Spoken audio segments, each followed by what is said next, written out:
Ang salah ay isang pangunahing gawi sa Islam na nangangahulugang pagdarasal o panalangin.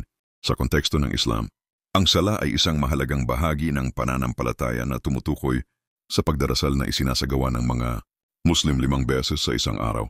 Ngunit kung ang iyong tinutukoy ay ang kahalagahan ng salah bilang isang konsepto, narito ang ilang punto. 1. Pagsunod sa utos ng Diyos. Ang salah ay isang utos na nakasaad sa Quran at Hadith. Ito ay nagsisilbing paraan upang makipag-ugnayan at magpasalamat sa Diyos. 2. Pagpapalakas ng pananampalataya. Ang regular na pagdarasal ay nakatutulong upang mapalalim ang pananampalataya at maging matibay ang espiritual na buhay ng isang Muslim. 3. Pag-iwas sa kasalanan. Ang salah ay nagsisilbing paalala sa mga Muslim na manatili sa tama at iwasan ang kasalanan. 4. Pagkakaroon ng disiplina.